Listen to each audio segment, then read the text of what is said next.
Saudações a você, meu amigo e minha amiga que acompanha o portal Boca no Trombone. Eu sou o Marco Silva e nós estamos aqui para mais um momento de entrevista, de esclarecimento, de contar histórias. E hoje, particularmente, é uma grande honra, um grande prazer, porque nós vamos contar e conversar com uma pessoa que faz parte da história da instituição que representa. Com certeza você que está nos acompanhando ou conhece, ou já ouviu dizer, ou já encontrou por aí. Hoje a nossa entrevistada é a responsável pela coordenação, pela direção de um dos mais respeitados colégios da cidade de Ponta Grossa. Colégio que se expandiu, se transformou primeiramente em cursinho pré-universitário, em cursinho preparatório, pré-vestibular. Depois se transformou em faculdade e cada vez mais está inserido na comunidade pontagrossense e na comunidade dos Campos Gerais. Hoje a nossa entrevistada é a irmã Edith Beth. Seja bem-vinda ao portal Boca no Trombone. Muito obrigado. Ok, obrigado por essa acolhida. Boa tarde ou boa noite a todos os que me veem, os que nos ouvem neste momento. É uma alegria estar aqui, disposta a responder as suas perguntas. A primeira delas, é só a pegadinha do malandro, se a senhora não quiser, não combinei isso com a senhora, mas tem muita gente que pergunta, inclusive a minha filha: irmã, a senhora está no colégio há muitos anos. Eu não vou ser indelicado de perguntar a sua idade, mas tá tudo bem? A senhora está há quantos anos no Colégio Sagrada Família? Bem, é bem fácil de fazer a conta, né? Vamos lá, eu gosto dessa história. Faz a conta, né? Eu cheguei em Ponta Grossa no dia 12 de fevereiro do milênio passado e do século passado. Isto é, 12 de fevereiro de 1972. Então, no Sagrada eu já estou há muitos anos. Cada um faz a conta. Desde 12 de fevereiro de 1972. E quando a senhora chegou, a senhora tinha quantos anos? Quando eu cheguei, eu tinha exatamente 20 anos. 20 anos. Pronto, tá fácil de responder a pergunta para você. É um problema de matemática. Responda a pergunta. Ok.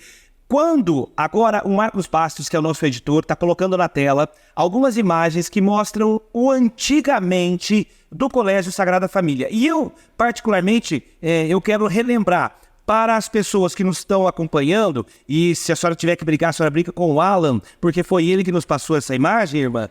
É uma imagem que mostra os primeiros idos do Colégio Sagrada Família, ainda em preto e branco, ainda com imagens completamente diferentes. Eu vou colocar na tela para a senhora ver essa imagem, e eu queria que a senhora contasse um pouquinho sobre as transformações que o Colégio Sagrada Família passou nesse período e sobre como tantas vidas, tantas pessoas passaram por este colégio nesse tempo. Para você que está nos acompanhando agora em vídeo, a imagem está aqui, é uma imagem em preto e branco. Não vai chorar, mano. Não, é que eu não conhecia esse prédio, mas eu sei a história. Então conta pra gente. Então, posso me antecipar um pouco a isso, só para pegar a linha da história. Quando as irmãs chegaram em Ponta Grossa, no ano de 1933, elas tiveram a sua primeira residência na Ayrton Plaisant, próximo ao Sagrada ali. E onde está o Sagrada hoje era uma estrebaria. Foi comprado aquele terreno, a congregação comprou do seu Domingues. Afonso Domingues, se não me engano, era o nome do proprietário. Então, os 2, 3 primeiros anos, elas moraram na Ayrton Plaisant. Era uma casa mista, de madeira, com algumas partes de material, uma casa muito simples, tá? E logo, quando elas conseguiram adquirir esse terreno, havia alguns galpões ali, pode ver o telhado é velho, né?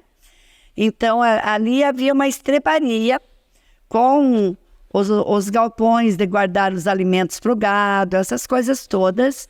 E elas aproveitaram a estrutura que tinha, fizeram a limpeza necessária e organizaram aqueles galpões que tinha ali para poderem iniciar a nossa escola. Fizeram as reformas necessárias. E foi ali, exatamente onde está o Sagrada hoje, que estavam essas casas velhas. Certo? É uma história bastante interessante, irmã.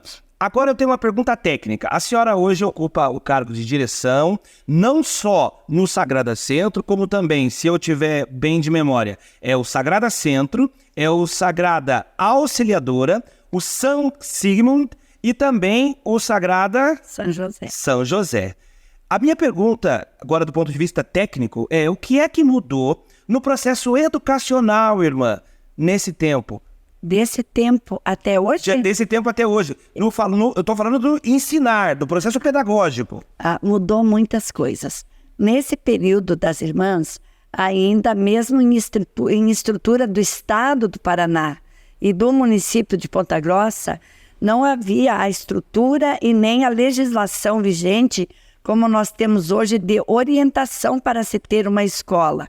O que tinha? As escolas vinham, recebiam algumas orientações e iam abrindo as turmas, tinha que manter a documentação em ordem, manter a frequência dos alunos e o aprendizado. Nesse período, as irmãs já eram extremamente organizadas. Nós temos alunos que já estudaram na nossa escola, ainda estão vivos, no ano de 1938. Temos duas alunas que as encontramos no dia da missa. Uma senhora que mora em Uvaranas, agora eu esqueci o nome dela, e também uma das nossas co-irmãs, irmã da Sagrada Família, que está em Curitiba, já com 93, quase 94 anos, a irmã Sofia, que o nome da congregação é Emanuela. Então, elas nos contam que já nesse período a educação era extremamente bem organizada. O que mudou? Nesse período, a gente não tinha facilidade ao papel, não tinha facilidade nem ao giz, era difícil conseguir o giz, não tinha facilidade à caneta esferográfica, a gente escrevia, elas escreviam, porque eu também peguei esse tempo de escrever com aquelas canetas de molhar no tinteiro. Pena. Com pena, então mudou bastante. Não havia livros, havia um livro ou outro para todas as crianças. Então, tudo que a gente aprendia, a gente escrevia naqueles papéis borrão, que a gente dizia, que é tipo papel que enrola as coisas no mercado hoje, os produtos do mercado hoje. Aquele papel mais absorvente, assim, que daí pegava o lápis. Então, mudou muito. Muito, muito, muito. Mas já nesse tempo, as irmãs começaram a fazer uso também de um uniforme. Eu ia falar do uniforme. E chegou bem na hora. Para você que está nos acompanhando em áudio, nós estamos apresentando agora uma outra imagem. Eu vejo aqui do lado direito ainda o barracão, mas eu já estou vendo do lado esquerdo uma primeira estrutura em prédio, a alvenaria. Estou vendo também os famosos uniformes, esses que a irmã está citando. E eu gostaria que a senhora pudesse, então, fazer uma evolução no tempo. Vai lá. Tá. Então, lá pelos anos de 1943 em diante, começou-se essa parte do Sagrada Família. Os senhores podem conferir, quando os senhores passam em frente ao Sagrado aqui no centro, junto à garagem, aquele terreno baldio que agora a gente está para construir, tem um bloco estreitinho construído, onde está a sala dos professores. Então, esse bloco, olhando aqui do lado, ele foi construído da seguinte forma. Tinha 2 salas, daí começaram a usar aquelas 2 salas, daí subiu mais 2. São 6 salas e tem o porão ainda, embaixo desse bloco, numa das partes das salas onde está hoje o banheiro das meninas e também a parte onde as zeladoras utilizam para guardar os materiais de limpeza. Então, saiu até o ano de 1945, 46, essa primeira parte do bloco já estava pronto. Então, as irmãs ainda usavam os barracões antigos, mas já começaram a hospedar alunos aqui, porque daí começou a ter internato e coisas assim. O prédio do Sagrada Família Centro, que é o nosso prédio mãe, ou sempre o prédio base, ele foi construída essa parte. O engenheiro dele foi o seu Ítalo Franquinho, uma coisa assim, eu esqueci o nome dele agora, e depois veio a falecer num acidente. Então foi construído essa parte, daí foi construída, sempre falo a barriga bem grande, que é toda a parte central do prédio, e por último aquela parte onde está hoje a saída dos alunos, que faz um L, né? Então o prédio vem assim, vem aqui e vem para cá, onde está o salão, a biblioteca, a primeira área coberta dos alunos.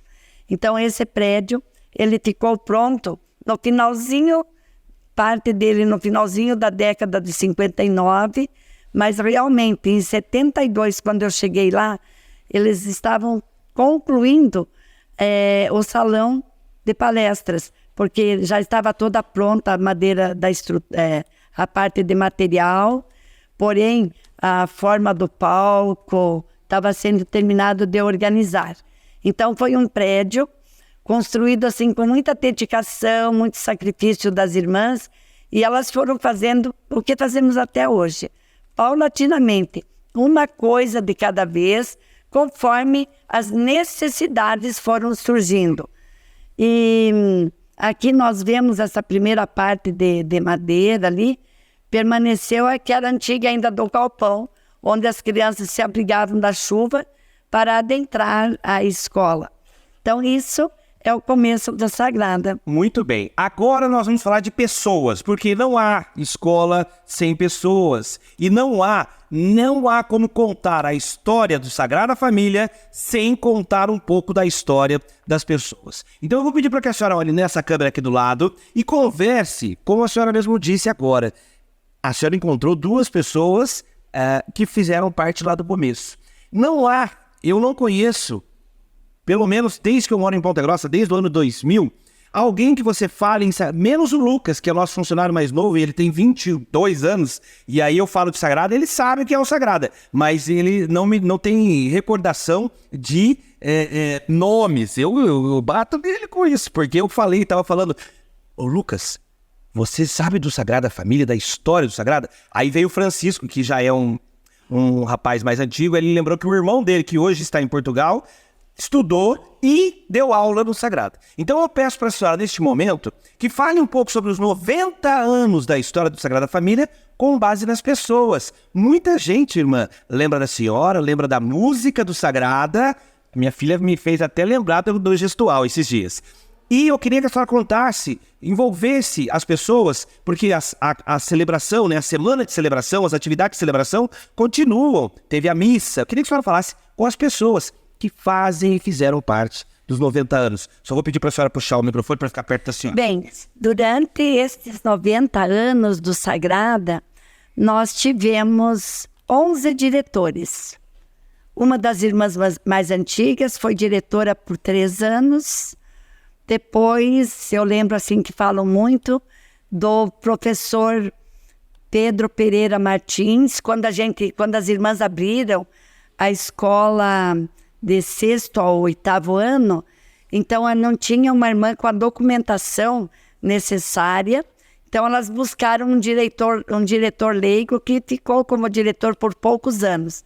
Logo na sequência, quando a gente foi abrir o curso de magistério, a Madre trouxe para Ponta Grossa uma irmã muito luz, que era a irmã Maristela.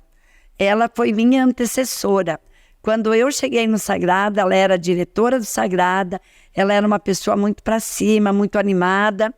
É uma pessoa com a qual eu aprendi muito a acolher as pessoas, a atender, a conversar com as pessoas e a me defender de algumas situações difíceis, tá? Então, mas junto com ela, naquele período, estava também a irmã Clarência, que era diretora, porque era dividida as direções. Tinha uma diretora de 6º ao 9º, uma outra diretora do primário, e assim ficou até 73. Em 73, com a reforma do ensino, só ficou uma diretora, que era a irmã Maristela daí. E a irmã Maristela ficou em Ponta Grossa até 78.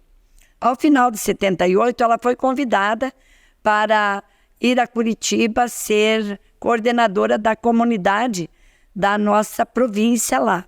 Então, ela foi para lá e ficou por 1 ano a irmã Otília na gestão do Sagrada.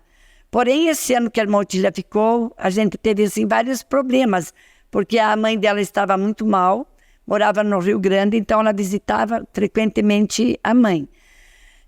Já no tempo da irmã Maristela, desde 73 até 78, até 79, eu figurava na Sagrada como vice-diretora. Por quê?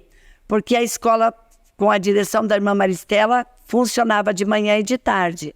De manhã, a irmã Maristela ficava no Sagrada, mas ela era professora do Estado também e trabalhava no Instituto de Educação. Então, de tarde, ela ia para o Instituto e eu ficava com a tarefa, eu tinha um primeiro ano, mas ficava com a tarefa de cuidar das crianças e atender os pais que viessem à tarde. Tanto assim que a minha sala era sempre na porta da secretaria para ficar fácil de atender os pais. No ano de 1980, no dia 12 de fevereiro, eu assumi a direção do Sagrada Família. 1980. Novamente em fevereiro. Dia 12 de fevereiro. A senhora chegou em Ponta Grossa no dia 2 de fevereiro. Não, eu cheguei em Ponta Grossa, se não me engano, 7 de fevereiro. 7 de fevereiro. Certo, Ruth, quando eu cheguei lá em 72. Sim, meu Deus. Bom, gente, são muitas as pessoas. Deixa eu só lembrar você que está acompanhando a gente. Esse é o Portal Boca no Trombone. Eu me chamo Marco Silva e hoje nós estamos entrevistando a irmã Edith, que faz parte, é a representação de boa parte da história do Colégio Sagrada Família. Se você que está nos acompanhando tem um pouco de envolvimento nessa história, mande o seu comentário, deixe o seu comentário aqui. Inclusive, o Marcos Bastos está colocando na tela agora as imagens dessa história longa de 90 anos do Sagrada Família e também está colocando as redes sociais para que você acompanhe um pouco dessa história que continua sendo escrita. A minha pergunta agora é do ponto de vista social, da sociedade, porque desde sempre o Colégio Sagrada Família é um colégio de educação cristã. E eu queria que a senhora falasse um pouco sobre a transformação social que nós passamos com uma série de conceitos diferentes, uma série de situações diferentes e como o Colégio Sagrada Família, através da sua metodologia de trabalho, tem se inserido nessa sociedade, na sociedade pontagrossense, na sociedade brasileira e tem feito parte, formando gerações, com sempre o mesmo princípio. Gostaria que a senhora falasse sobre isso. Bem, o Sagrada sempre teve, desde as primeiras irmãs, assim, muita determinação no que ele faz.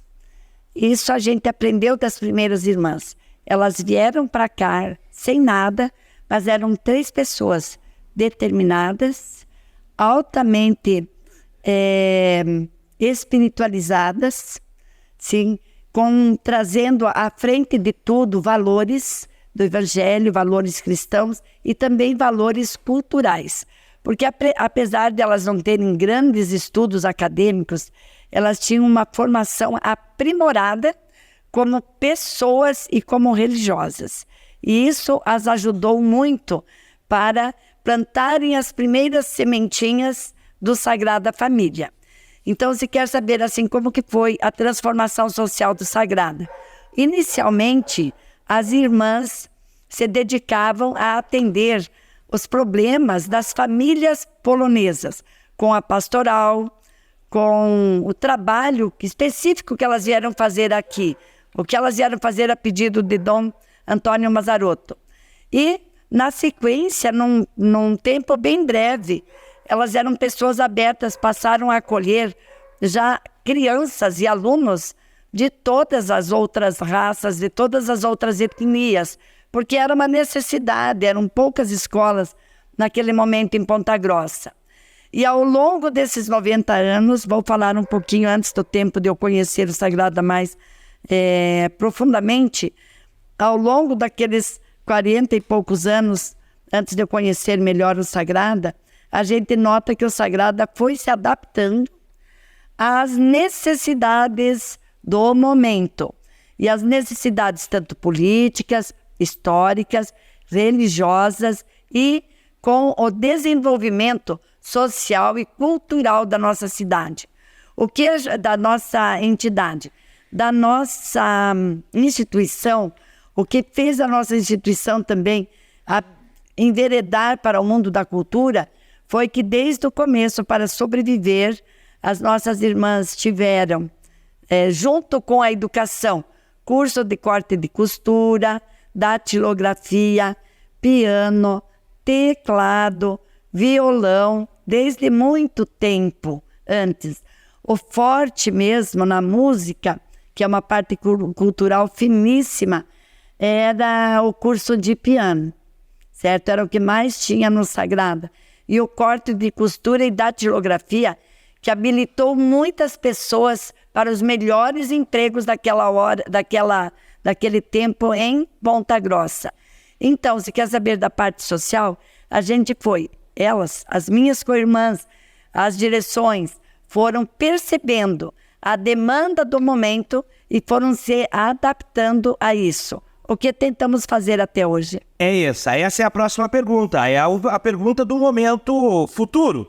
Por exemplo, na verdade eu vou falar um pouquinho de futuro, a senhora mesma já me falou que tem obras previstas, a senhora também pode comentar um pouquinho sobre a participação do Sagrada no que diz respeito ao curso preparatório pré-vestibular, ao terceirão, que é incontestável o número de aprovações. A gente não está aqui hoje, o Alan que me perdoe, não estamos aqui hoje, não é o nosso propósito fazer uma divulgação institucional do ponto de vista, venha porque é o melhor. A gente quer que você reconheça essa qualidade. Isso é por natural. Você vai perceber, você já percebe porque você já ouve e anda pela cidade de Ponta Grossa e ouve os inúmeros relatos de sucesso. Pessoas que, eu gosto muito de uma frase que a senhora usa, e eu ouço atentamente cada uma das suas falas quando eu posso, que o sucesso, do ponto de vista do Sagrada, ele não está relacionado simplesmente a um grande salário. Ele está relacionado ao indivíduo, àquela pessoa. Então, mais uma vez, eu peço para que a senhora olhe nos olhos aqui das pessoas que nos acompanham e fale sobre o que é que a gente pode esperar. Primeiro, a senhora está lá no momento fazendo a gestão, então é do seu trabalho. E segundo, o que é que a gente pode esperar nos próximos anos do Colégio Sagrada Família, da instituição Sagrada Família? Bem, eu não gosto de prometer o que eu não posso cumprir. Então, no momento, o que a nossa comunidade pode esperar é que realmente o nosso ensino médio esteja dando certo. Nós nos organizamos dentro dos itinerários formativos, tivemos algumas dificuldades no ano passado e ainda estamos fazendo as experiências para evoluir, mas nós já percebemos que os projetos de vida e os itinerários acertamos e estamos indo para frente, garantindo aos nossos alunos segurança e credibilidade quando eles refletem, quando eles pensam, quando eles sonham no mundo do trabalho. Para nós, não foi assim uma coisa tão desesperadora. Os itinerários foram porque a gente não conseguia formatar no começo, porque não tínhamos uma luz e uma segurança que não vinha de lugar nenhum. Então, todo mundo tivemos que ir tateando. Porém, de muitos anos atrás, nós já cultivávamos, já tínhamos no ensino médio disciplinas bem interessantes. Primeiro, filosofia. Segundo, no ensino médio, nós tínhamos uma disciplina há mais de 10 anos que se chamava, e que se chama, tem até hoje, ela continua, na grade nova também, empreendedorismo. Então, essa disciplina já abria os olhos dos nossos alunos para práticas de experiências futuras, de experiência que se fazia no momento, prevendo um futuro profissional. E isso nos deu, assim, um aval para que a gente conseguisse sonhar e idealizar os nossos itinerários e os nossos projetos, tendo como um pano de fundo que a gente tinha que chegar numa atividade ao final de cada itinerário, de cada projeto de vida, com algo concreto. Então, o que eu posso prometer para a nossa comunidade é que o Sagrada está se empenhando, vai se empenhar para trabalhar com os nossos alunos, desde a educação infantil até o ensino médio, com qualidade, com respeito àquilo que as pessoas buscam dentro da instituição. Também quero dizer que esse trabalho a gente está assegurando aqui, porque é possível, porque os nossos alunos já trabalham com projetos de vida desde o primeiro ano e da educação infantil. Coisas pequenas, mas é na humildade e nas pequenas sementes que se estruturam, que vão crescer. Delas vão crescer as grandes árvores que são resistentes ao mau tempo, às dificuldades da vida. Então, nós acreditamos muito nisso, que as sementes que semeamos em terra bem preparada, elas produzirão. E é claro, não depende só de nós, das irmãs, da gestão, dos nossos educadores, depende muito de cada pessoa que é a terra boa, onde cai essa semente que é semeada, na sala de aula, nos corredores, nos pequenos momentos de atividades culturais, cívicas e religiosas, porque a gente procura ir acompanhando o calendário das atividades e dos acontecimentos e vamos celebrando devagar para que o nosso aluno aprenda que, além do conhecimento científico, ele tem que ter o conhecimento do que se passa pelo mundo, do que se celebra no mundo em determinados momentos, porque isso é cultura, é saber ligado à sabedoria. Então, é isso que os senhores podem esperar do Sagrada. Temos outras coisas que podíamos ficar prometendo. A gente pretende, em um tempo bem breve, ter aqui no centro a construção daquele canto que com a pandemia parou tudo. Pretendemos arrumar a parte física da escola, renovar algumas coisas nos corredores internos e, com certeza, pretendemos crescer um pouco em cada sede. E outra promessa que eu posso fazer, porque nós já temos como cumpri-la e já está aprovado, é que a partir de 2024, no Sagrada São Zigmund, lá no Jardim Castanheira, no Quero Quero, nós já teremos a primeira turma de 6º ano, que vai funcionar no período da tarde e a partir de 2025, quem sabe, passaremos o 6º e o 7º ano daí para o período da manhã. Então, isso eu não posso prometer de pé junto, mas que o ano que vem nós teremos o 6º ano no período da tarde, teremos. Então, são as poucas coisas que eu posso prometer. E prometer também que pretendemos e estamos nos empenhando para que o Sagrada seja um espaço de educação, onde as pessoas sejam educadas para o bem, para a verdade, para a justiça, para o conhecimento necessário e para o enfrentamento dos desafios da vida, vivendo sempre na respeitabilidade do que a pessoa precisa para ser feliz, dentro dos princípios do Evangelho, dos princípios da fé e do amor. Ok, irmã, eu tenho mais uma pergunta que é especificamente para a senhora. E ela envolve a pandemia. Então, você que está nos acompanhando aí, seja bem-vindo. Você chegou agora? Essa é mais uma entrevista especial do portal Boca no Trombone. Irmã Edith, ela representa, ela dirige, ela coordena o Sagrada Família, a instituição Sagrada Família em Ponta Grossa. Se você tem algum comentário, se você é ex-aluno, se você é familiar, eu quero que você deixe seu comentário aqui. Mas agora, irmã, eu peço para a senhora olhar nessa câmera aqui e cante, ou pelo menos conte, o hino do Sagrada. Pode ser só a frase que eu sei que a senhora... Não, vou contar a história. Então vai, que eu quero ver. Certo, então... É porque a senhora falou de semente, germinar. Não poderia deixar passar, irmã. É que o nosso hino é muito lindo, porque ele é muito inspirado.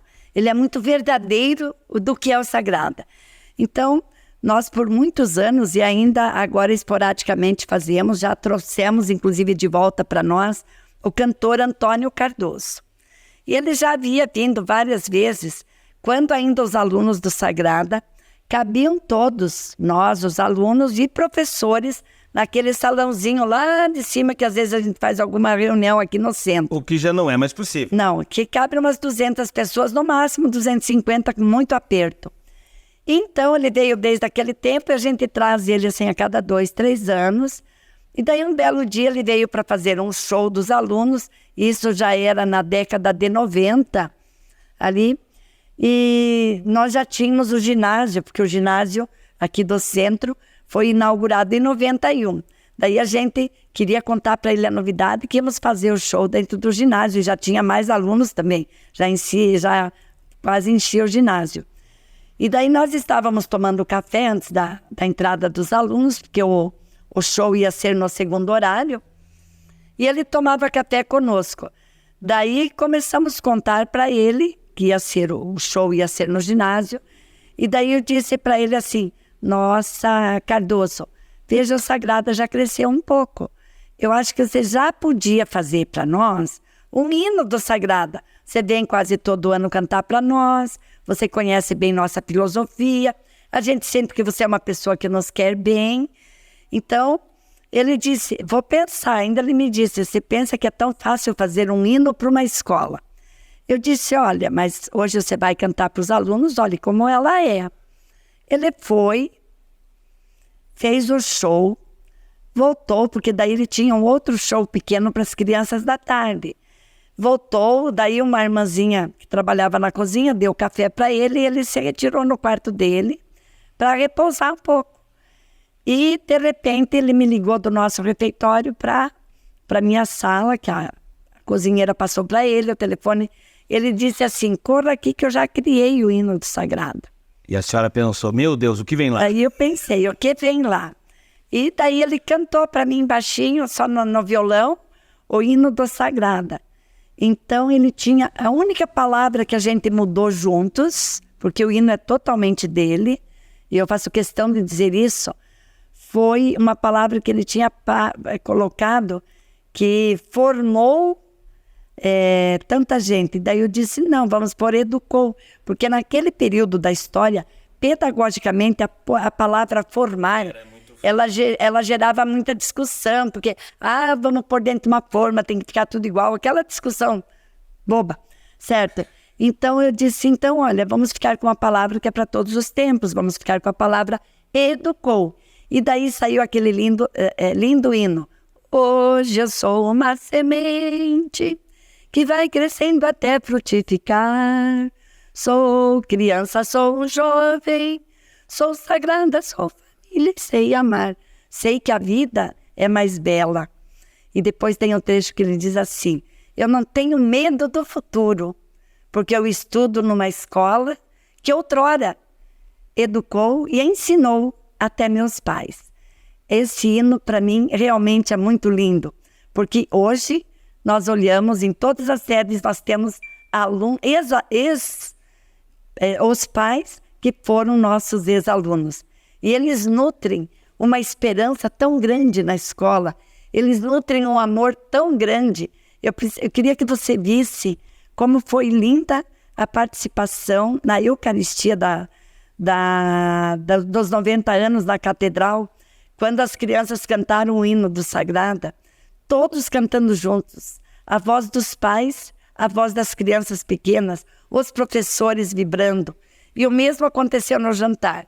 Então, não há nada mais gratificante para uma pessoa que gesta uma escola todo dia, que administra o que é bom e, às vezes, tem que ser não a Maria da simpatia, mas aquela pessoa que tem que corrigir, dizer o que está errado, chamar a atenção, que também dói para a gente, às vezes, ter que corrigir. Mas esses momentos nos gratificam tanto e nos encorajam a sermos fiéis à proposta do nosso trabalho. E principalmente fiel ao projeto de Deus. Porque eu até hoje não entendo por que eu tenho que estar na gestão do Sagrada, quando eu gostava tanto de ser professora e trabalhar na pastoral. Eu não consigo entender, mas Deus devia ter um projeto naquele tempo para que a gente tivesse que assumir e ser. Então, é extremamente gratificante ver os alunos cantando com todo o pulmãozinho deles. Eu me preparo, eu estudo nessa escola. E eles têm um amor muito grande pelo Sagrado. Com certeza. Gente amiga, gente querida, este é o Portal Boca no Trombone. Nós estamos conversando com a irmã Edith, que está trazendo um pouco da história dos 90 anos do Colégio Sagrada Família. Colégio que faz parte da história, não só da cidade, das diferentes regiões da cidade. A minha última pergunta para a senhora, e aí é sim direcionada à irmã que tem passado por uma série de problemas, não problemas, mas uma série de desafios. E mais uma vez eu peço para a senhora olhar aqui nesta aqui e falar com as pessoas. Irmã, para a senhora, como foi ter passado por uma pandemia, que era algo que, não sei, a senhora me corrija se eu estiver errado, mudou completamente muito do que se imaginava em termos de educação.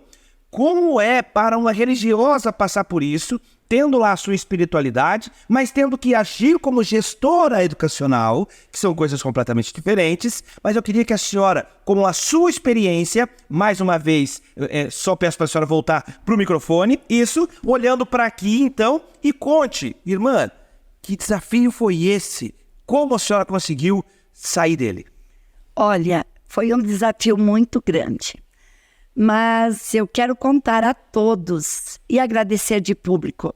Foi um desafio que, é claro, todos precisavam da minha cabeça dentro da instituição, da minha intuição, mas eu também precisava de todos. E desde o primeiro momento em que se deflagrou que a gente não poderia receber os alunos e que tínhamos que dar um jeito de passar o ensinamento para eles, eu contei com uma equipe que se debruçou para nos ajudar, para me ajudar. As irmãs, toda a equipe do TI, nós havíamos já contratado um sistema novo de ensino e iríamos fazer a implantação desse sistema, primeiramente a parte administrativa, que o nosso sistema era muito fraco. Então a gente já tinha esse sistema novo, e daí tivemos que parar com o que havíamos começado, inclusive com os parceiros dos quais havíamos adquirido o sistema, paramos com todos os negócios que iam sair por primeiro e dissemos a eles, nos ajudem, porque nós precisamos estar entrando na casa dos nossos alunos com urgência. Amanhã! Quase isso. Foi quase isso. Então, o que a gente fez? Eu contei com a nossa equipe, o Alan, o Felipe, o Dilon, a professora Rose, que já tinha uma experiência de ensino à distância, no ensino superior. Ah, eu conheço muito ela, inclusive a gente deu aula junto, e o esposo dela merece um adicional, professor João Carlos também. Que inclusive estão lá, né? Agora lidando trabalhando fortemente. Fortemente. Então, a gente se uniu. Não tínhamos muito o que somar, mas cada um somou a sua aflição naquele momento. Eu procurei, como gestora, me manter extremamente tranquila, ouvir o que eles tinham a dizer, traçamos o caminho dentro de uma semana. Nós estávamos, nem bem uma semana nela, nós estávamos atendendo os nossos alunos, não com a qualidade plena que nós atendemos depois de 15, 20 dias, mas com a qualidade muito boa todos os alunos. Além dos problemas internos que nós tínhamos, nós encontramos alunos que a internet não chegava na casa deles. Eu vou contar uma experiência de um aluno do terceirão, um aluno muito pobre que vivia só com o pai dele. Com a pandemia, o pai dele foi para uma pequena chácara que eles tinham, longe da cidade, de medo de pegar doença aqui na cidade. E nesse local que ele foi não tinha internet.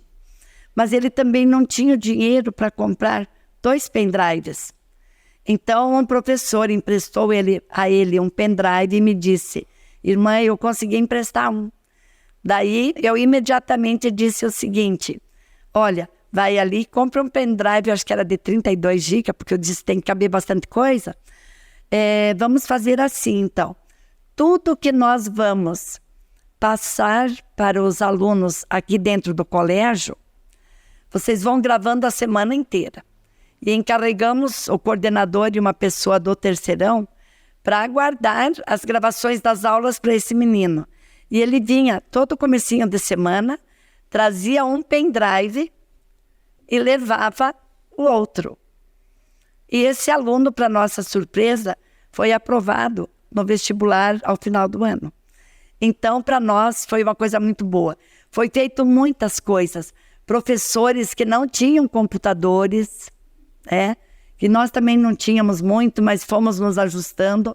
Professores que foram na minha sala pedir, por favor, para eu dar conta que eles não iam se acostumar a trabalhar com multimídias, tá?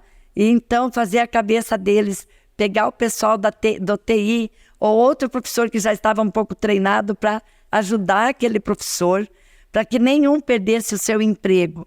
Então, realmente, foi um trabalho que eu não fiz sozinha. Eu sei, todos eles ficavam olhando o que eu ia falar. Mas eu, antes de falar, sempre ouvia todos, porque eu não entendo nada de tecnologia. Mas eu escutava e, desculpe, obedeço na parte de tecnologia até hoje, porque não adianta eu querer determinar dentro de uma área que eu não tenho conhecimento com profundeza. Então, foi assim que nós fizemos. Foi um trabalho de unidade, foi um trabalho de comunhão. Os pais foram muito queridos. Nós começamos de imediato a fazer reuniões rápidas com os pais, várias reuniões semanalmente. Mesmo quando os alunos estavam em sala de aula, a gente às vezes via muita atitude, né? A criança assistindo aula, o pai dormindo do lado, né? Umas coisas estranhas. Daí a gente começava a fazer reunião com os pais. Olha, pais, deixem, porque vocês saibam que vocês estão entrando na casa dos outros, porque os pais também não estavam preparados para isso. Nós, professores, não estávamos. Os pais não estavam e as crianças também não estavam. Mas, enfim, houve um crescimento. Criou-se entre nós e as famílias um grande afeto. E também outra coisa que fez com que o Sagrada não perdesse a liga com os pais foi que nós pegamos o nosso pessoal de comunicação e a cada 15 dias, pelo menos, a gente fazia uma live. E às vezes live para brincar, para contar história, para fazer rir. Criamos os personagenzinhos do tempo da pandemia, que trazia assim mensagem. Contamos com o trabalho das nossas 2 psicólogas, que foram luz para nós. Então, tudo que a gente fez, que o povo elogia muito, que a gente na época recebeu realmente muitos cumprimentos da comunidade, pelo jeito que estávamos fazendo, levando um pouco de leveza no meio daquela dor. Mas não fui eu que fiz. Foi a comunidade, mas eu tenho certeza, foi a nossa comunidade educativa, nossos professores, nossas co-irmãs, nossos colaboradores que ficavam, às vezes, mesmo de máscara e tudo, ajudando a gente a arrumar cenários, uma vez no pátio, outra vez na sala, outra vez no estúdio, para ter um espaço diferente. Mas todos assim com muito amor. Mas, acima de tudo, quem conduziu esse trabalho todo, eu tenho certeza, foi a graça, a ternura e a bondade de Deus para conosco dentro da Sagrada Família. Porque nós decidimos que iríamos assumir aquele momento sem perder a esperança e também sem nos desesperarmos. Vamos ser pessoas de fé, para isso é que nós nos proclamamos escola católica, escola que tem valores, escola que tem fé. Então foi assim que a gente fez a pandemia. Ok. Gente, olha só. A conversa com a irmã, claro, teríamos muito, nem falamos sobre a faculdade, vamos deixar para um outro momento, viu, irmã? Vamos deixar para um outro momento, nós estamos completando quase 1 hora de entrevista e eu quero dizer para você, e a gente faz isso sempre aqui no Boca no Trombone, porque nós mostramos e reiteramos, colocamos mais uma vez força na informação de que nós trabalhamos com parceiros que nós acreditamos. E eu quero deixar aqui o meu relato. Meu nome é Marcos, eu sou pai de uma menina chamada Maria Eduarda Perozac Silva. Ela hoje é aluna do 5º ano B do Colégio Sagrada Família. Ela foi uma menina transformada por este colégio. Ela veio de um período de uma outra escola, ela tinha uma série de situações que ela precisava resolver, e isso ainda na sua infância, e ela hoje é uma estrela, é luz da nossa vida. Estrela, e eu vou finalizar assim. Ela é uma estrela deste grande espetáculo que será apresentado a toda a comunidade de Ponta Grossa neste final de semana, a partir do dia 13, irmã. Peço para que a senhora convide o nosso público. Nós teremos nos dias 13, 14 e 15, às 19h30, com início às 19h30 ou 20 horas, não sei precisar bem, o Balé Sagrada Família, que estará apresentando 1001 Noites. E é um espetáculo formatado com muito carinho pelas nossas professoras, Mariane, Carla, Letícia e Gabriela. É um espetáculo, não é um espetáculo de escola, senhores. É um espetáculo de uma grande escola de dança, de balé e jazz. Os senhores se surpreendem. Vou contar um testemunho. Ano passado, nós havíamos recebido um casal militar que tinha vindo de Brasília e a filha dele quis ir ao balé virar coleguinha. Eles saíram espetaculados de lá pelo balé que eles viram. Eles foram esperando uma apresentaçãozinha de escola. Não, mas nós temos realmente uma escola de balé que são professoras especializadas, gabaritadas. Temos grupos de alunas que estudaram o balé desde a mais tenra infância conosco, que são as merecedoras de troféus a nível de Brasil, vários troféus a nível de Brasil. Então, os senhores todos estejam convidados. Muito bem. Gente amiga, gente querida, este é o Portal Boca no Trombone e eu quero agradecer demais a irmã Edith que esteve aqui conosco, trazendo um pouco sobre esses 90 anos do Sagrada Família. Claro que eu quero reforçar o convite para que em breve a senhora venha para a gente falar um pouco mais sobre os desafios agora do ensino superior e o que vem por aí, novos cursos, quem sabe, ensino à distância, tanta coisa. Gente, muito obrigado. Muito obrigado ao Marcos Bastos. Muito obrigado, irmã. Obrigada a você, Marcos, e a todos os que nos ouviram, me ouviram neste momento. Obrigado por terem me permitido que eu adentrasse aos lares de vocês. Quero dizer que Deus os abençoe, os cumule de graças e os faça pessoas e famílias felizes, que é o que mais todos nós desejamos a todos. Obrigada. Eu que agradeço. Gente, muito obrigado a todos pela companhia, pela audiência. Muito obrigado ao Alan, que fez o meio-campo e está sempre nos ajudando no intercâmbio de informações com o Colégio Sagrada Família. Obrigado a todos vocês que fazem parte deste grande portal de notícias que cresce cada vez mais. Nós somos o portal BNT Online, o portal que mais cresce em toda a região. Um grande abraço, até a próxima!